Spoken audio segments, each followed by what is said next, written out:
कुंडली मिलान आखिर होता क्या है? कुंडली मिलान एक बड़ा व्यापक विषय है। दो लोग एक दूसरे से प्यार करते हैं, उनकी कुंडली आपस में नहीं मिल रही है। मन मिल जाना भी एक बहुत बड़ी बात है। अगर दो लोग का मन मिल रहा है तो हमें देखना चाहिए कि कुंडली भी मिलान करें। क्या पंडित जी ऐसा होता है कि कुंडली देख के पता चल सकता है कि उसकी लव मैरिज होगी या फिर अरेंज मैरिज होगी? 100% पता चल जाता है कि इस जातक की कुंडली में लव मैरिज होगा या नहीं होगा। वो जोड़ी याद आई राम और सीता की कि उनके गुण इतने मिले थे, लेकिन सीता ने पूरा जीवन अपना परीक्षाओं के बीच में निकाला था। 36 गुण मिल गए, इसका मतलब ये नहीं है कि जीवन में कष्ट नहीं आएगा। वैसा ही भगवान श्री राम और सीता जी के जीवन में कष्ट आया। 14 वर्ष का वनवास उन्हें सहना पड़ा। लेकिन एक बात यहाँ पर देखने योग्य है कि भगवती सीता में और राम के बीच में जो प्रेम था वो कम नहीं हुआ। तो पंडित जी, ये जो 36 गुण हैं, उनको मिलाने के पीछे क्या महत्व होता है? उसमें ये पता चल जाता है कि आगे जाकर हमें कौन सी परेशानी हो सकती है। जो ऐश्वर्या राय बच्चन है वो मांगलिक हैं। हाँ, वो मांगलिक हैं। तो जब कुंडली में मांगलिक दोष निकलता है तो फिर उसका समाधान किया जाता है। कुंडली देखकर हम किसी व्यक्ति का भविष्य तक पता लगा सकते हैं। कुंडली देख करके हर एक चीज 100% बताई जा सकती है।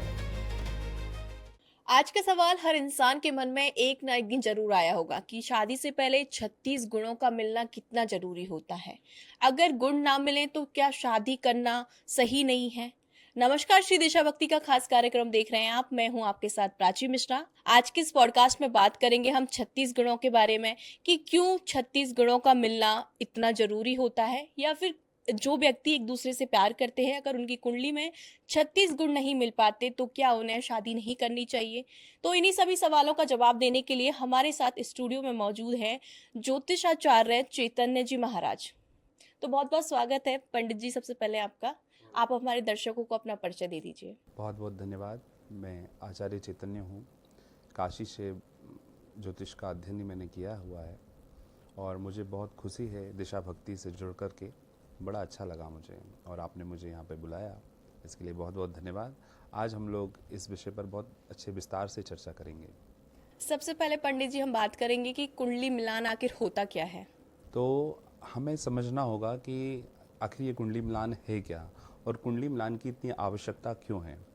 प्रायः करके लोग ये समझने लगे हैं कि केवल 36 गुण मिल जाने से ही आगे बढ़ जाना चाहिए, जबकि कुंडली मिलान एक बड़ा व्यापक विषय है जिसमें कुंडली मिलान कर करके फिर विवाह करना चाहिए। देखिए, दो परिवार जुड़ने वाले हैं, दो शरीर मिलने वाले हैं और जब एक वर और एक कन्या आपस में मिलते हैं तो जरूरी नहीं कि शारीरिक सुंदरता ही इसके लिए बहुत कुछ हो, उनके मन भी मिलने चाहिए। और ये जो कुंडली मिलान है, इसमें चंद्रमा की दृष्टि, चंद्रमा का स्वभाव, पारिवारिक और कुंडली से हमें ये देखने को मिलता है कि उसका कैसा स्वभाव है और उसकी आर्थिक उन्नति कैसी होगी। जब दो कुंडली मिलती हैं तो पता चलता है कि उनके जीवन में आगे कौन कौन सी घटनाएं होने वाली हैं। तो ये जो कुंडली जब मिलती है तो एक ज्योतिषाचार्य, जो योग्य ज्योतिषाचार्य होता है, वो आपको सही दिशा दिखा देता है, क्योंकि ज्योतिष में सब कुछ पहले से ही निश्चित है, ऐसा बताया गया है। क्योंकि हमारे शास्त्रों में कहा गया है कि जब कोई जातक माँ के गर्भ में होता है तभी के तभी उसके भाग्य में कुछ चीज़ें निश्चित कर दी जाती हैं। कौन सी? तो आयु कर्म च वित्तं च विद्या निधन में बचा, कि उस जातक की कितनी आयु होगी, कितनी उसे विद्या प्राप्त होगी, कितना वह धन कमाएगा और कहाँ उसका विवाह होगा। यह भी सब जब जातक गर्भ में रहता है तभी निश्चित हो जाती है। तो फिर उन सब बातों को बताएगा कौन?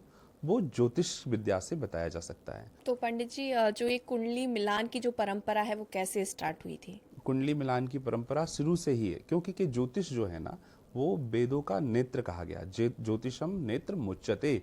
नेत्र का अर्थ होता है कि ज्योति, प्रकाश, जो हमें आगे का मार्ग बताए। तो जब हमारे यहाँ पर 16 संस्कार बताए गए हैं शास्त्रों में, तो 16 संस्कार में जो जो संस्कार हुए हैं सबके लिए एक मुहूर्त निश्चित किया जाता है और हमें देखते हैं ज्योतिष के उस दृष्टि से कि वो कितना सफल होगा वो यज्ञ। तो जो विवाह संस्कार है, इसे भी एक यज्ञ कहा गया है और इस विवाह यज्ञ को सफल बनाने के लिए ज्योतिष का महत्वपूर्ण योगदान रहता है। तो फिर प्राचीन काल से विवाह मिलान की परंपरा रही है। अगर पंडित जी दो लोगों की कुंडली आपस में ना मिले तो क्या ऐसे विवाह से बचना चाहिए? अवश्य ऐसे विवाह से हमें बचना चाहिए, क्योंकि कि कुंडली में सब कुछ पहले से निश्चित है और हमें प्रयास करना चाहिए कि हम कुंडली मिलान करें, गुण मिलान करें, फिर आगे बढ़ें। तो वही हम बात करें कि अगर कुंडली में अगर आवश्यक गुण जितने हैं वो मिल जाएं, उसके बाद क्या सफल वैवाहिक जीवन की गारंटी होती है? नहीं, गारंटी तो ये हो, देखिए गुण मिलान अलग विषय है और कुंडली मिलान अलग विषय है। देखिए क्या होता है कि जो गुण मिलान है, 36 गुण जो मिलते हैं, इसे अष्टकूट कहते हैं, है ना। तो अष्टकूट मिल जाना, तो 36 जो होते हैं वो पूर्ण होते हैं, पर्याप्त होते हैं। किसी के अगर 36 नहीं मिल रहे हैं तो 18 गुण भी जो होते हैं वो पासिंग मार्क की तरह 50% जो है 36 के आधे 18 से भी हम विवाह में आगे बढ़ सकते हैं। तो मिलान तो अवश्य करना चाहिए। देखते हैं पंडित जी की लव मैरिज का बहुत केस चल रहा है, तो ऐसे में जो दो लोग एक दूसरे से प्यार करते हैं, उनकी कुंडली आपस में नहीं मिल रही है, तो ऐसे में उन लोगों को क्या करना चाहिए? देखिए, मन मिल जाना भी एक बहुत बड़ी बात है। अगर दो लोग का मन मिल रहा है तो हमें देखना चाहिए कि कुंडली भी मिलान करें, क्योंकि कि कुंडली जो होती है वो एक मार्गदर्शन होती है। ये आपको बता देती कि आगे क्या होने वाला है। जैसे कि अगर मौसम वैज्ञानिक जो हैं वो हमें बता दें कि आगे बारिश होने वाली है 5 बजे, तो हम घर से अभी छाता लेकर के निकलेंगे। वैसे ही अगर कोई योग्य ज्योतिषी हमें बता दे कि आगे जीवन में कौन कौन सी कठिनाई आने वाली है, क्योंकि आप जिस व्यक्ति से विवाह करने वाले हैं उसके जीवन में आपको देखना होगा कि उसकी आयु कितनी है, उसे कोई रोग तो नहीं होने वाला है, संतान के योग हैं या नहीं हैं। तो इन सब बातों का जो विचार करते हैं ज्योतिषाचार्य, अच्छे से बता देते हैं। तो उन सब का ठीक ठीक विश्लेषण करके ही हमें आगे बढ़ना चाहिए। पंडित जी, हम लोग देखते हैं कि कुछ लोगों की कुंडली तो पूरी प्रॉपर मिल जाती है, लेकिन शादी के कुछ सालों बाद डिवोर्स हो जाता है, लड़ाई झगड़े इतने होते हैं, तो वो किस तरह का मिलान होता है फिर? देखिए, कुंडली मिलान के बाद भी जीवन में संकट आना टल नहीं जाता। जीवन में सबके संकट आते हैं। ऐसा कुछ है नहीं कि किसी ने कुंडली मिलान करके विवाह किया तो उसके जीवन में कठिनाइयां नहीं आएंगी। कठिनाई तो सबके जीवन में आती ही हैं, लेकिन यह है कि कुछ हद तक कम हो जाती है। अगर हम कुंडली मिलान करके चलते हैं तो वह जो समस्याएं हैं वो कम हो जाती हैं। तो ज़्यादा ऐसी दिक्कतें आती नहीं हैं कुंडली मिला करके विवाह करने से। और क्या पंडित जी ऐसा होता है कि कुंडली देख के पता चल सकता है कि उसकी लव मैरिज होगी या फिर अरेंज मैरिज जी, होगी? बहुत हद तक 100% पता चल जाता है कि इस जातक की कुंडली में विवाह लव मैरिज होगा या नहीं होगा। हमारे पास बहुत सारे लोग आते हैं, तो जब हम कुंडली देखते हैं तो सप्तम भाव का संबंध अगर राहु से बन रहा है, पंचम भाव में भी अगर राहु है, तो वो जो है वो पसंद से विवाह के योग बना देता है। तो केंद्र में अगर राहु है, पंचम में राहु है, तो लव मैरिज के बहुत सारे योग बन जाते हैं और उनका विवाह लव मैरिज होता है। हम लोग कुंडली देख करके बता देते हैं कि इस जातक की लव मैरिज होगी या नहीं होगी। कुंडली में ऐसा कौन सा योग है जिसको देख के ये तो फिक्स हो जाता है कि इन दोनों का तलाक होना तय है? कुंडली में बहुत सारे योग होते हैं जो संबंध विच्छेदात्मक योग जिसको कहते हैं, उसके कारण संबंध विच्छेद हो जाते हैं। देखना पड़ेगा कि सप्तम स्थान पर, जो सप्तम स्थान है कुंडली का, 7th हाउस, उसे कहते हैं दाम्पत्य जीवन का स्थान। तो उस स्थान पर अगर ज़्यादा पापक ग्रह का प्रवेश होगा या उन ज़्यादा पापक ग्रहों का प्रभाव होगा, जो क्रूर ग्रह हैं, शनि हैं, राहु हैं, सूर्य भी थोड़ा क्रूर ग्रह है, उन ग्रहों का सप्तम स्थान पर जितना ज़्यादा प्रभाव होगा उतना संबंध विच्छेद के योग बनेंगे। तो इसलिए एक योग्य ज्योतिषी से जब हम कुंडली दिखाते हैं तो बहुत सारे इन सब योगों से बच करके हमें विवाह की ओर आगे बढ़ना चाहिए।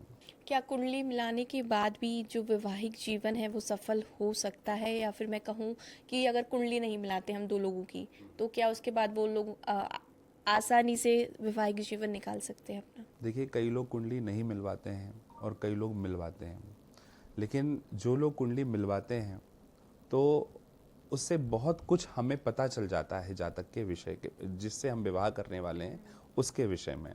इसलिए कुंडली मिलाकर विवाह करने चाहिए और वो बहुत सफल होते हैं।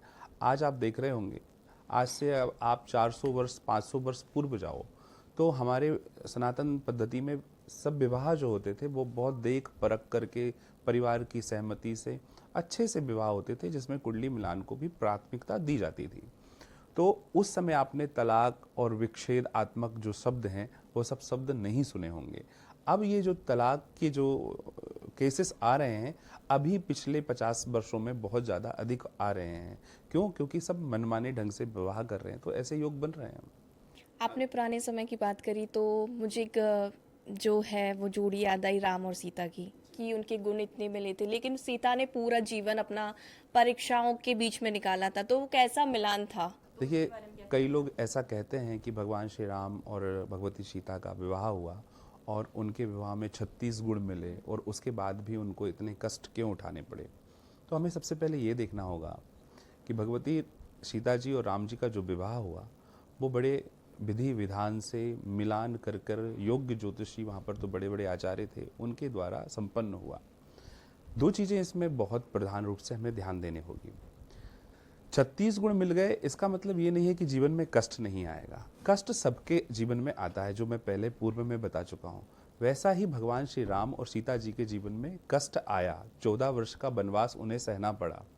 लेकिन एक बात यहाँ पर देखने योग्य है कि भगवती सीता में और राम के बीच में जो प्रेम था वो कम नहीं हुआ, वो उसके बाद भी बना रहा। वो लोग दूर रहे, रावण ने हरण कर लिया, लेकिन राम जी और सीता जी एक दिन भी दोनों के एक दूसरे के बिना रह नहीं पाए। एक दूसरे की याद में सदैव वो तत्पर रहे। एक दूसरे के प्रति जो समर्पण भाव था वो बना रहा। भगवती सीता जगदम्बा का जो क्या बोलते हैं पातिव्रत धर्म के प्रति जो निष्ठा थी वो बनी रही। अर्थात गुण मिलाने से ये तो हो गया कि दूर भले ही रहे लेकिन एक दूसरे के प्रति प्रेम अवश्य रहा।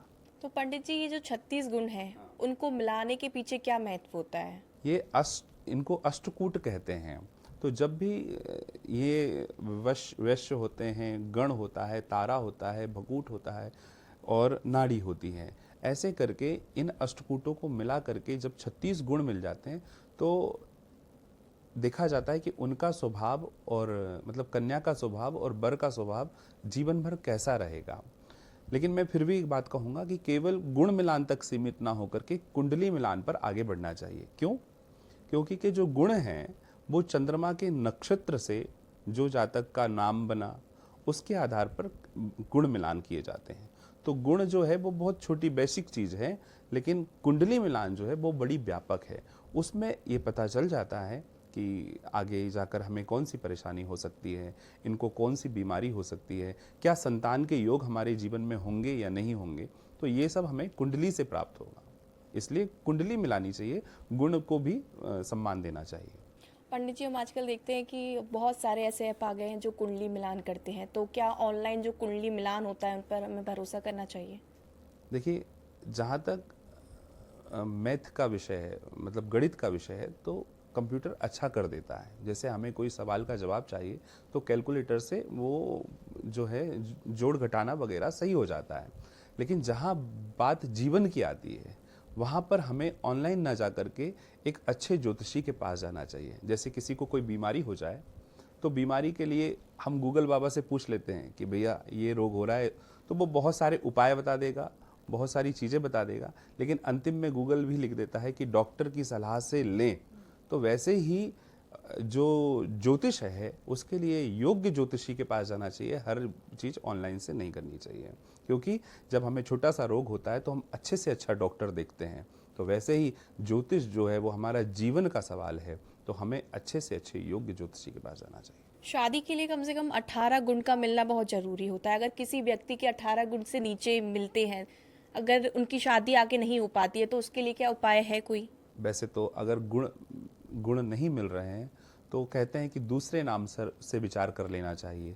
अगर दूसरे नाम से नहीं हो रहा है तो कुंडली को ज़्यादा प्रधानता देनी चाहिए। हो सकता है कि गुण 16 मिले लेकिन कुंडली ज़्यादा अच्छी से मिल रही हो, तो फिर कुंडली पे ज़्यादा देखना चाहिए कि दोनों की विषम राशि है, दोनों की सम राशि है, दोनों के कैसे योग हैं कुंडली में। तो उन बातों को ध्यान में रख करके कुंडली को प्रधानता देनी चाहिए।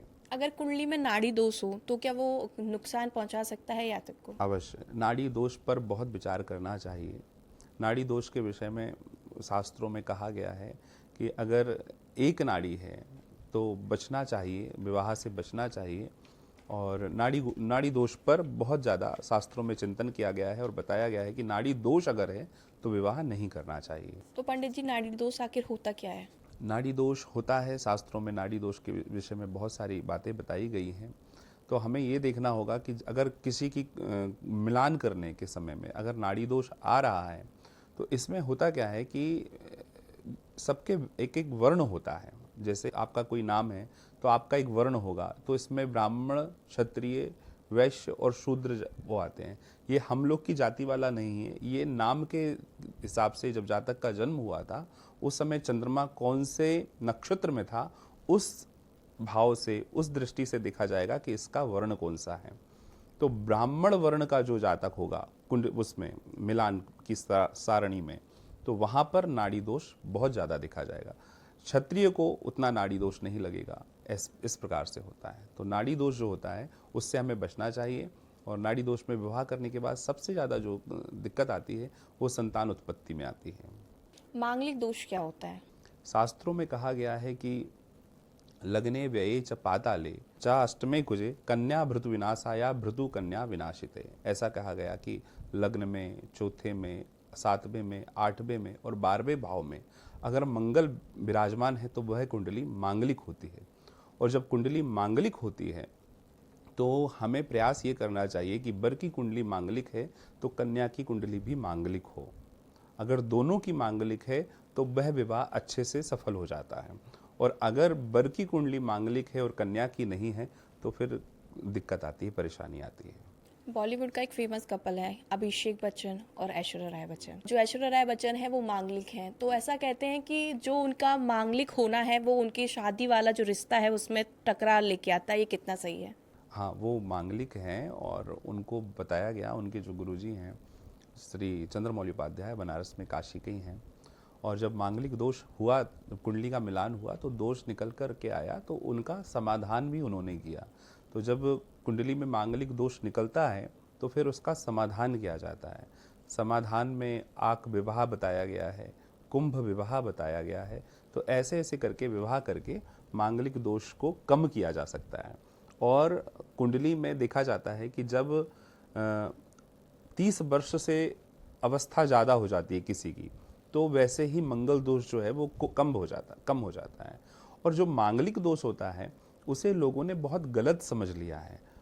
समझते हैं कि मांगलिक है तो बहुत बड़ा अभिशाप है, ऐसा कुछ नहीं है। तो आपको क्या लगता है ये जो मांगलिक दोष है उससे क्या लोगों को डराया जा रहा है? हाँ, बहुत जो अच्छे से इस विषय को जानते नहीं हैं वो लोग भ्रम फैला करके लोगों को डराते हैं, जबकि मंगल दोष से डरने की जरूरत नहीं है। मंगल नेतृत्व देता है, मंगल भूमि का स्वामी है। भूमि, प्रॉपर्टी, हर जगह मंगल बढ़ाने वाला होता है। मंगल जो है नेतृत्व क्षमता देता है लोगों को नेतृत्व करने में। ये लोग सेना में बड़े अधिकारी बनते हैं। तो मांगलिक जो हो जाए उनको क्रोध थोड़ा सा आ सकता है, मंगल के प्रभाव के कारण थोड़ा क्रोध स्वभाव में होगा, लेकिन मंगल जो है वो जातक को बहुत सफल करता है, बहुत आगे बढ़ाता है। तो इसलिए मंगल जो है वो शुभ ग्रह है, मतलब अच्छा फल देने वाला है और कष्ट देने वाला नहीं है। तो इसलिए मंगल से डरने की आवश्यकता नहीं है। शादी से पहले किन चीज़ों को हमें कुंडली में अवश्य देखना चाहिए कि ये चीज़ तो होनी ही चाहिए? देखिए, कुंडली में सबसे पहले तो हमें ये देखना चाहिए कि कुंडली साफ सुथरी हो। अगर कोई वर विवाह करने जा रहा है तो देखना चाहिए कन्या की कुंडली में कोई ज़्यादा दोष तो नहीं है, संतान के योग हैं या नहीं हैं, कोई विशेष गंभीर रोग तो नहीं है, और देखना चाहिए कि कहीं कोई विष कन्या योग तो नहीं है। ऐसे बड़े बड़े योगों को विचार करके फिर आगे बढ़ना चाहिए। क्या पंडित जी ऐसा होता है कि कुंडली देखकर हम किसी व्यक्ति का भविष्य तक पता लगा सकते हैं? जी, कुंडली देख करके हर एक चीज़ 100% बताई जा सकती है। निर्भर ये करता है कि कुंडली देखने वाला कितना जानता है, क्योंकि कुंडली देख करके सब कुछ बताया जा सकता है। कुंडली कोई रटंत विद्या नहीं है, केवल पुस्तक पढ़ करके ज्ञान प्राप्त कर लेना कोई कुंडली नहीं। कुंडली में 3 चीज़ें, मतलब जो ज्योतिष है उसमें 3 चीज़ें बहुत प्रभावी होती हैं, तब जा कर के कोई अच्छा ज्योतिषी बनता है। इसमें क्या, एक तो आपका अध्ययन अच्छा हो, एक तो आपका अनुभव अच्छा हो, और तीसरा आपकी साधना अच्छी हो, आपके इष्ट की कृपा हो, आपके गुरु की कृपा हो, तब जाकर भविष्यवाणी सफल होती है। नहीं तो प्राय करके आजकल तो जगह जगह ज्योतिषाचार्यों का बहुत मेला लगा हुआ है। ज़्यादा कुछ उन्हें करना नहीं पड़ता, केवल उनको फ़ोन कैमरे में रील बना करके पोस्ट करने की ज़रूरत है। एक माइक ले लिया, एक फ़ोन ले लिया और बन गए ज्योतिषाचार्य। हाँ, तो पंडित जी ऐसा भी होता है क्या किसी व्यक्ति के कर्म बेकार हैं लेकिन उसकी कुंडली फिर भी अच्छी है? देखिए, कर्म तो प्रधान होता है, और अगर कर्म खराब हैं तो अच्छे से अच्छे ग्रह भी जो है ना वो कभी शुभ फल नहीं देंगे। अगर कर्म खराब हैं तो अगर उसकी कुंडली में राजयोग भी है तब भी उसे उस राजयोग का पूर्ण फल प्राप्त नहीं होगा। इसलिए कर्म अच्छे होने चाहिए। अगर कर्म अच्छे हैं और कुंडली में कुछ ग्रह अशुभ हैं तो भी वह अपने कर्म के द्वारा, क्योंकि भगवान गीता में कहते हैं कर्मण्येवाधिकारस्ते मा फलेषु कदाचन, तो अगर कर्म अच्छे हैं तो फिर अशुभ योग को भी जातक शुभ योग में बदल सकता है। आज की जनरेशन जो कुंडली मिलान है उसको कम मानती है, आपको क्या लगता है ये कितना सही है? प्राय करके बहुत सारे लोग तो हमारे पास आते हैं कुंडली मिलान करवाने के लिए, तो मिलवाना तो चाहिए। और जो लोग नहीं जानते हैं और अगर वो केवल एक दूसरे को प्रसन्न करने के लिए, खुश करने के लिए कुंडली को एक तरफ रख देते हैं कि चलो कुंडली नहीं मिल रही है लेकिन हमें शादी करनी ही है, तो फिर आगे चल के उनको बहुत सारी परेशानियों का सामना करना पड़ता है। पंडित जी इंटरकास्ट मैरिज जो होती है उसमें कैसे कुंडली मिलान की जाती है? क्योंकि उसमें तो मुझे नहीं लगता कोई व्यक्ति है वो कुंडली भी मिलान करता होगा, तो कैसे उनकी जो शादी है वो कैसे टिकती है फिर? जी जी, वैसे तो इंटरकास्ट विवाह शास्त्रों में मना किया गया है। कहा जाता है कि जब विवाह करें तो हमें सवर्ण, अपने वर्ण में ही विवाह करना चाहिए। हमारे शास्त्रों में तो इतना भी कहा गया है कि एक गोत्र में भी विवाह नहीं करना चाहिए, एक गोत्र भी देखना चाहिए, वर्ण भी देखना चाहिए, तब जाकर के विवाह करना चाहिए। और अगर इंटरकास्ट कर रहे हैं तो होता क्या है, भगवान गीता में स्वयं कहते हैं कि जब वर्ण व्यवस्था को भंग करके अगर कोई व्यक्ति विवाह करता है तो उसके यहाँ पर जो संतान होती है वो वर्ण संकर संतान होती है। और वह जो वर्ण संकर संतान है, वह जो संतान है वो कोई भी शुभ काम करने के योग्य नहीं होती। वो अपने पितरों को जल भी देगी ना तो वह जल प्राप्त नहीं होगा, ना ही कोई यज्ञ का, पितृकर्म का, किसी भी यज्ञ का फल उसे प्राप्त नहीं होगा। तो इसलिए हमें एक ही वर्ण में विवाह करना चाहिए। इंटरकास्ट, इंटर रिलीजन विवाह से बचना चाहिए। 36 गुणों में से अगर मैं बात करूँ आपको कि एक गुण अगर आप मुझे बताइए कि ये तो शादी करते समय जरूर ही मिलना चाहिए, तो वो कौन सा होगा? वैसे तो 3 चीज़ें हैं, एक पे हम नहीं जा सकते। 3 चीज़ें बहुत आवश्यक हैं। एक तो ग्रह मैत्री देखनी चाहिए कि ग्रह मिल रहे हैं कि नहीं मिल रहे हैं। दूसरा, नाड़ी देखनी चाहिए, नाड़ी मिल रही है कि नहीं मिल रही है। और वर्ण देखने चाहिए। इन तीनों को अवश्य देखना चाहिए। पहले तो संतुष्ट हो जाना चाहिए कि जिनसे विवाह हो रहा है उसका स्वभाव कैसा है, वो संस्कारी हैं या नहीं है। वो सब अगर आपने देख लिया, घर परिवार देख लिया, उसके बाद जब बात आती है कुंडली मिलान की, गुण मिलान की, तो इन 3 चीज़ों को, क्या, नाड़ी दोष और वर्ण और तीसरा ग्रह मैत्री, इन 3 चीज़ों को देखना चाहिए। किसी व्यक्ति की कुंडली में अगर नाड़ी नहीं मिल रही है, बाकी जो पूरी कुंडली है उसके पूरे गण मिल रहे हैं, तो क्या ऐसे विवाह को करना चाहिए? वैसे तो प्रधानता देनी चाहिए कि नाड़ी दोष मिल जाए। अगर नहीं मिल रहा है तो हमें कुंडली में देखना चाहिए कि कुंडली में कितने, ये दोनों चीज़ें अलग अलग हैं। तो एक गुण मिलाना है और एक कुंडली मिलान करना है। तो कुंडली में देखना है कि कुंडली में कौन कौन से ग्रह मिल रहे हैं, दोनों की सम राशि है या दोनों की विषम राशि है, दोनों की राशियों का संबंध बन रहा है, दोनों का घर का संबंध बन रहा है। ऐसे करके जब देखा जाएगा तो फिर विवाह बहुत ज़्यादा सफल होगा, उसमें कोई संशय नहीं है। शादी में देरी की क्या वजह होती है? क्यों शादी में, कुंडली में ऐसा कौन सा प्रभाव होता है कि शादी में देरी होती है? सप्तम स्थान जब जब दूषित होता है, जब जब उस पर पापक ग्रहों का प्रभाव ज़्यादा होता है तो विवाह में देरी होती है। विशेषकर मंगल भी कभी कभी विवाह में बहुत ज़्यादा बाधा पहुँचाता है और विवाह धीरे धीरे करके देरी में हो जाता है। और जिनका विवाह अगर देरी से हो रहा है तो उन्हें कुछ उपाय हैं जिन्हें करना चाहिए। जैसे कि भगवान शिव जी के ऊपर हल्दी मिश्रित अगर जल डाला जाए, दूध डाला जाए, उससे विवाह के प्रबल योग बनते हैं। भगवान बृहस्पति जो होते हैं उनका पूजन करने से विवाह में सुंदर योग बनते हैं।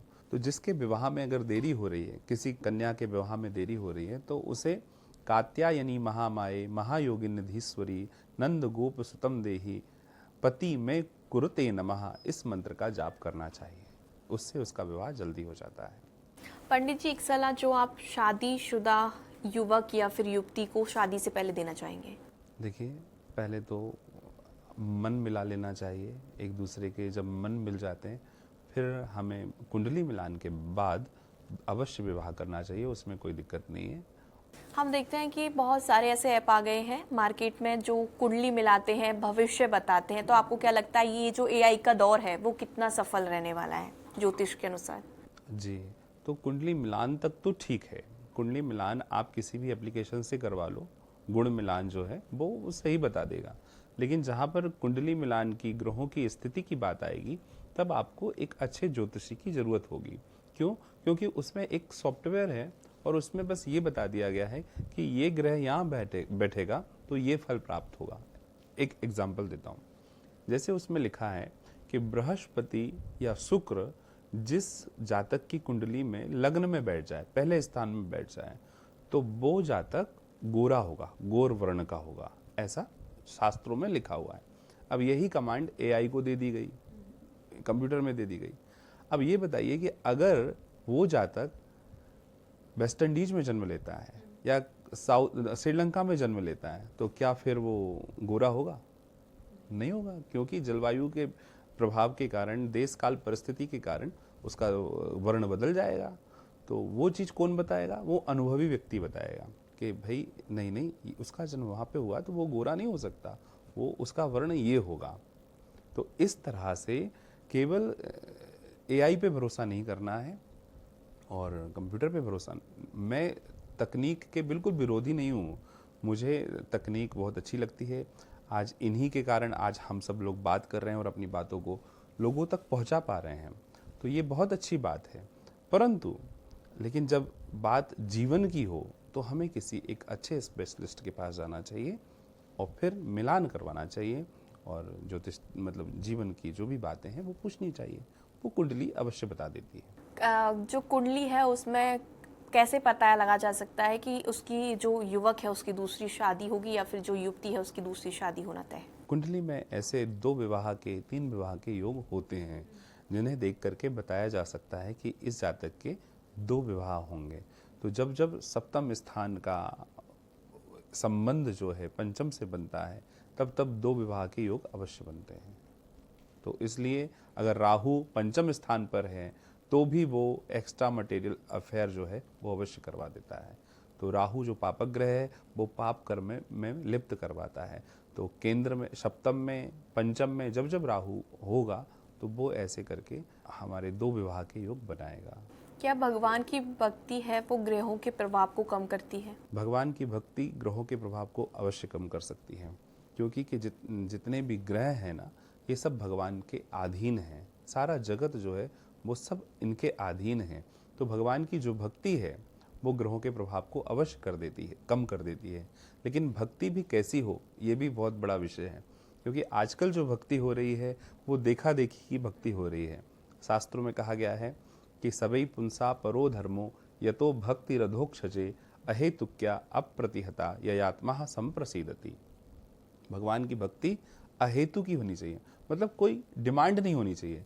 आजकल हम भक्ति करते हैं तो हमारी डिमांड बहुत होती है कि आज हम मंदिर गए, हमने भगवान को 5 रुपए का प्रसाद चढ़ाया तो इसके बदले में हमें बहुत कुछ प्राप्त हो जाए।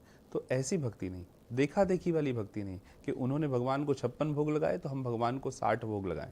नहीं, आजकल तो भक्ति रील वाली हो गई है। वृंदावन भी जाते हैं, कहीं जाते हैं तो केवल बस रील रील रील करते हैं, लेकिन भगवान का दर्शन आपने किया, भगवान का अच्छे से पूजन आपने किया, भगवान का बैठ करके अनुसरण आपने किया, वो सब नहीं करते हैं।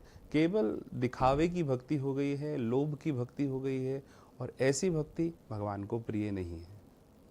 भगवान की भक्ति से सब कुछ बदला जा सकता है। क्या पंडित जी स्वभाव और संस्कार जो होते हैं वो ग्रहों से महत्वपूर्ण माने जाते हैं?